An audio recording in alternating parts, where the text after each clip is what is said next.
this episode of Hypnotist Exposition. Joining us tonight is Kimberly. Hello, hello. Hello. How are you doing? Good. Tell us a little bit about yourself. Where are you from? Well, I'm originally from Wisconsin. Oh, wow. So I moved out to the Boston area about 5 years ago. Oh, wow. And I've been working retail ever since. Do you have a lot of people ask you about the cheese? They do. Yep. And the Packers. Oh, yeah. The Lots Packers. of Packers questions. Are you still a Packers fan? I was never really much of a Packers fan when I was there, much to my family's chagrin. But did we convert you? To Packers fans or to Patriot fans? I'm just not a big sports person. Just never really fascinated. What's your favorite cheese? What's great for cheese? What's your favorite cheese? Well, if it's melted, it tastes all the same to me. What the best part is, though, in Wisconsin, is they do these things called fried cheese curds, which are similar to mozzarella sticks, but smaller, and they use like a cheddar instead of the mozzarella. And so it's like this yellow ball that is fried, basically, this like crispy crust on it. Oh, wow. Is it like creamy on the inside? Like, yeah. Oh, nice. They're good. And I've only been able to find them in Wisconsin. Nice. So come on, Boston. So where do you work these days? I work for a consignment store. Okay. It's a local chain. So I work down on Newbury Street. It's a chain called Second Time Around. Okay. So for people who don't haven't been to the Oh, consignment sure. store before. Well, it's resale. Okay. So people bring us their gently used items. It's not quite thrift because what they do is they'll bring us their stuff. We price things at about 1/3 of what the original resale value was. Okay. So obviously the more expensive it was originally, the higher we're going to price it in the store. And then you as the consignor, the person who brought it to us, you get 40% of whatever it sells for. Okay. So it's in your best interest to bring us your more higher end items, Okay. and then we can all make a profit. So do you usually take all the items, or do you Not do always. very selective? Yeah, it's definitely, you have to be very selective because sometimes people don't quite pay attention to what the price point is. They just remember that to them it was an expensive item, Okay. but in the grand scheme of things it might not really be all that expensive. So you have to sort through things and remember how we're going to price things, and is it a valuable use of space, what's the condition of the garment, what's the age of the garment. So you have to act as a buyer with the profitability of the store in mind, that's for sure. Wow, that's great.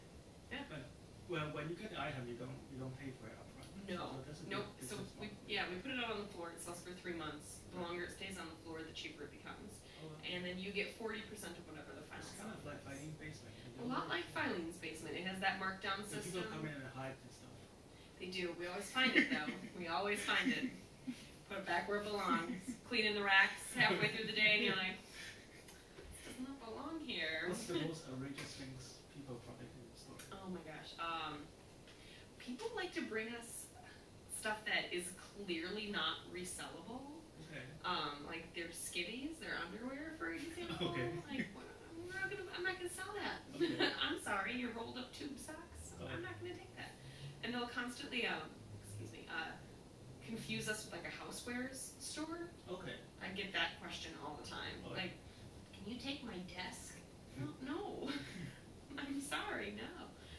So we get a lot of people like trying to bring us toys and knickknacks, Okay. and things like posters for their wall.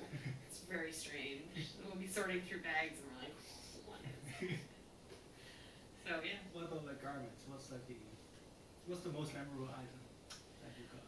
I would say anything that has like incredibly large amounts of sequins on them is going What is the sequence?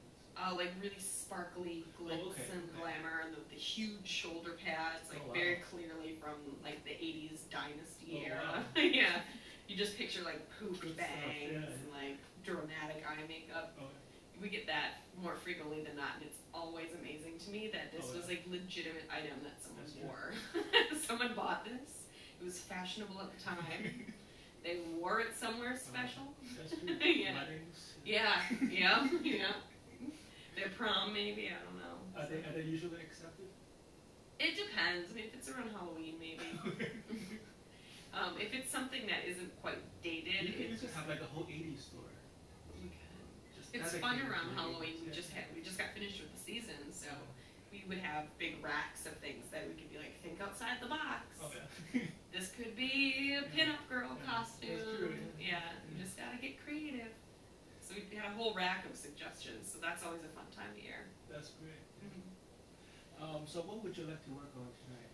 Well, working in the retail industry, you're constantly on your feet. You're shuffling around, your smile is always like permanently on your face, your attitude is up, and you just get a little tuckered out from time to time, so then you push your body further to stay on top of things and stay in a positive mindset.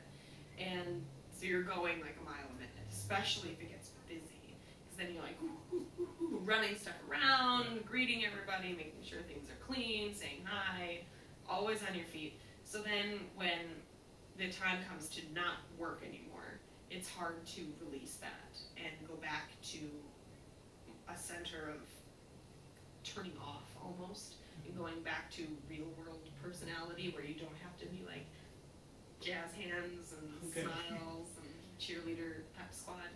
So it gets hard to turn it off. You start to, after a little while, continue running and you can't breathe, and to the point where you are, the only moment that you're capable of slowing down is because you're exhausted and you're falling asleep. And even then sometimes it's hard because your mind is still going a mile a minute. Like, what did I leave undone? What do I need to do tomorrow? Did I put that in the right spot? Now I was working, 50 hours this week. I didn't have time to take care of this in my personal life, so how am I going to figure out how to do that? And so it just starts to build after a little bit, and you try as you might to tackle it and keep things prioritized. It takes a toll on your sense of balance. So I'd like to be able to find a way to recenter a little bit more and be able to flip that off switch a little more appropriately instead of pushing myself and pushing myself. Specifically, how is it like affecting your life? It's hard to fall asleep sometimes. It's hard to it's hard to stop thinking about work sometimes. You take it home with you a lot, not necessarily in a bad way, but just in a, like, I can't really stop thinking about what needs to get done, whether it's at work or whether it's at home.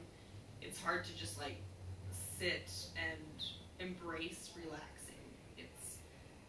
You just get anxious relaxing because you feel like you should be doing something else. And I need to learn how to recenter and relax, because I can't always, right now I associate relaxation with just going to sleep instead of finding a moment of zen. When was the last time you had a really bad day in regard to this? Well, even just last night I was tossing and turning for 2 hours. I just could not shut it off. It was like scenario after scenario after scenario in my mind, and then it was like 1 a.m. and I was like, I still can't sleep. So before getting to the private, right, what kind of scenario was going through your mind? Well, it's sometimes it's hard to remember because like they're kind of lucid when you're in that trying to fall asleep mode. On Monday, for example, I had the day off, but I couldn't shake this feeling of anxiety, like I was in trouble.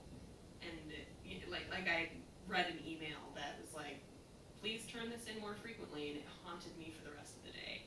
And I was kind of like, I didn't really do anything wrong at all. It was just one brief little comment, and then like for the rest of the day I was like jumpy and agitated, and it was hard to release the anxiety of like not feeling like I was doing a good job, basically. So it was just, it's hard to let go of all that and just focus on. Do you find yourself focusing more on little things that would pick on you? Yeah, things don't really matter. They just kind of start to, it's like they form a pearl almost, like one little tiny bit of grit in the oyster shell, and like grows to a bigger thing. If they could all turn into pearls, that would be great, but but they don't. What would you like to happen if everything works out? Well, I would like to be able to, I feel like I do a relatively good job at maintaining my head above water, to be like, I'm not really angry at this person or at this situation, but I'm acting angry at this situation, or taking my aggression and my anger out on like a person or on me or on like this project I'm working on. And it'd be nice to be able to just release all that and be able to like have a seat and not have my mind racing 1,000 miles on it, and just take a deep breath and feel peaceful without feeling like I have to pass out now. It'd be nice to mentally breathe a breath of fresh air more frequently, instead of feeling like I'm in the smog of the city inside of my head. Right. Okay. If that makes sense. Specifically, like, how would you like to feel differently? I would like to feel more rested, I think. Not necessarily energized, but just more refreshed. Okay. And I don't feel like I get that because I feel like I'm constantly running a mental marathon. So it'd be nice to feel like I got a full 8 hours. Not necessarily like, up and at 'em, let's go, Okay. but mentally vacationed. How would you feel differently when you got your whole 8 hours? I feel more alert. I feel like I can tackle things in a more productive manner, not necessarily in like a gung-ho jump right in, like caffeine high kind Okay. of thing, but more Nothing so. wrong with that. There's nothing wrong with that. I do get a lot more done. It's not productive. Yeah, it definitely is more productive. But it'd be nice to be able to not have to rely on caffeine to give me that. Okay. So, and by being able to get more sleep, I would obviously feel that way. How much coffee do you drink? I don't drink any coffee. Okay. I know, isn't that crazy? So I'll drink like some caffeinated sodas or teas, but Okay.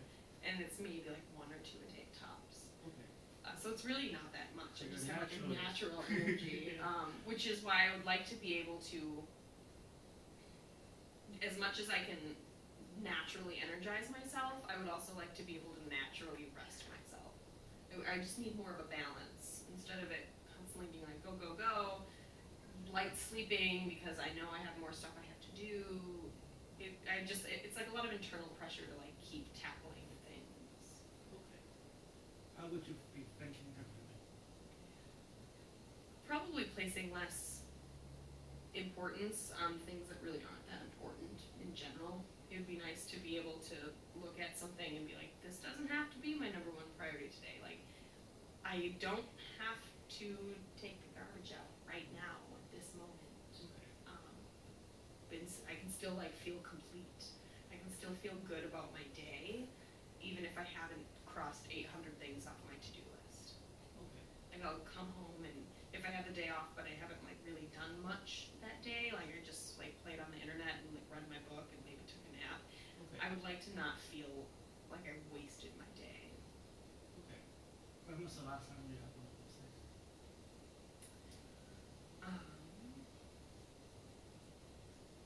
That's been a long time. I feel like because my days off are Sundays and Mondays, and Sundays are usually spent like hanging out with my boyfriend or like visiting family members and running errands, and then Mondays are me days. And like a few hours in the morning will be spent just being real lazy, but I usually have a huge list of things that I need to do. Like I need to sweep the kitchen, I need to take out the garbage, I need to run to the grocery store, I need to. You just need to hire me. I do just need to hire me. That's not what I wrote. Right? All right, join us next week. Yeah, where I tell you we're gonna get the best maids in town. So let's pretend that's not gonna happen soon. Right? Which one? So how would you behave differently? So I guess it would be like, I guess doing less is not really an option for you. Right, and it would be nice to be able to just not feel guilty about not having had a very productive day. Because I associate being very productive both with the rewards that it gives me at work.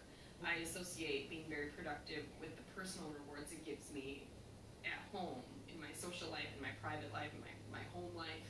I feel just as fulfilled and rewarded when I get a lot of stuff done and my house is like tidy and in order and all my bills are lined up and my books are alphabetized and all, you know, like it's a very controlling.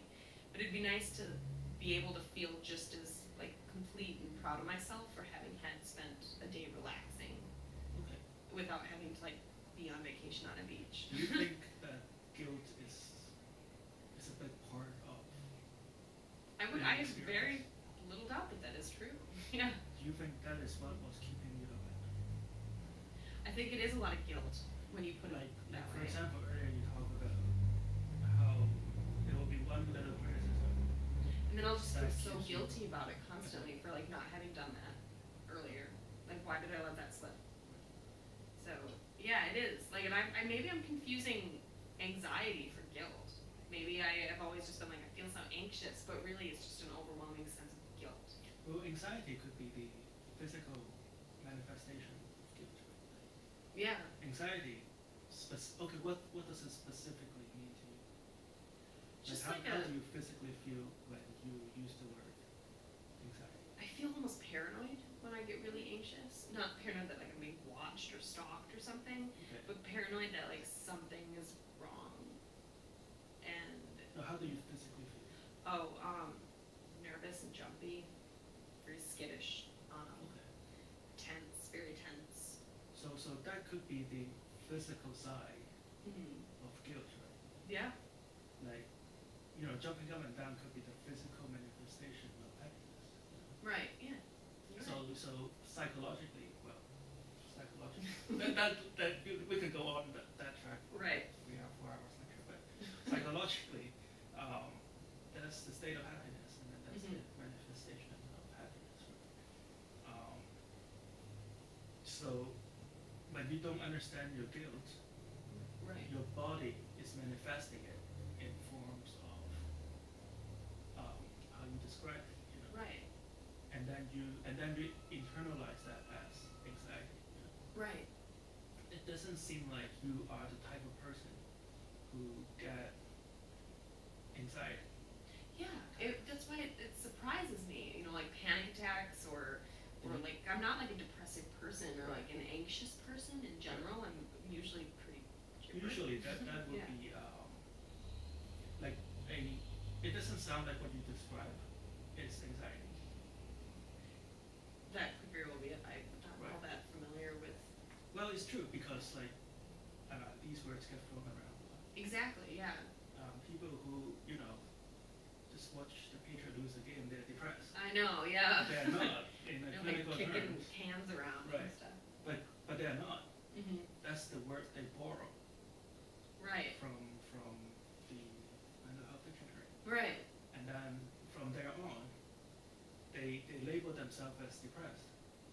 And then they find more symptoms Right. to justify them for using the word Yeah. depressed. And then I get on meds for it, and then the whole world falls apart. Right. So what you're getting is not really anxious. And you would say like nervousness, Yeah, like nervous. I get really nervous. That's a better way of describing it. like jittery. Yeah. Like my phone's gonna ring any And second. and It's gonna be someone yelling at me. You're energized, but not in the right way. So Yes. so it seems like you're energized, It's very negative energy. right? But that's the pumped up energy Mm-hmm. for you to try to resolve the guilt, right? Right. And do something about it. Right. Literally. Right. So first, both you and I could agree on that there's nothing to feel guilty about. You work hard.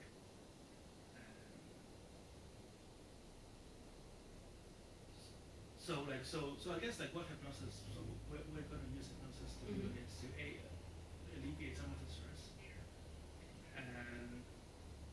And B, well, we can both agree that when you take care of some of the, well, you shouldn't feel guilty about it. Right.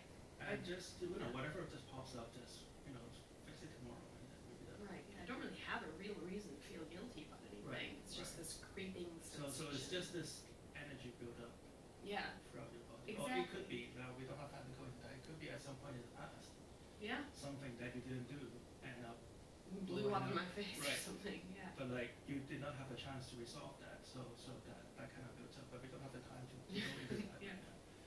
So what we're about to do is hypnosis. Mhm. So just sit back. Okay. Just have your feet flat on the floor. So I want you to hold up your hand like this and just push it together. Your finger clamps together, one over the other. So I just want you to push your hand as tightly as possible. Feel the palm pressing against each other. Focus your attention on the tip of your knuckle right there. Now hypnosis is not sleep. At no point you'll be unconscious. try to go into hypnosis. It's like when you fall asleep, the harder you try to fall asleep, the harder it is to actually fall asleep. I'm going to do everything I can to help you achieve the positive results that you want to achieve. And return it, I would like your cooperation. Is that okay? I want you to look at me. When the counts backwards from 3 to 1, then reach the number of just like you close your eyes. Let your mind drift. Just gonna keep my hand. Can you do that?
TV, channel 9.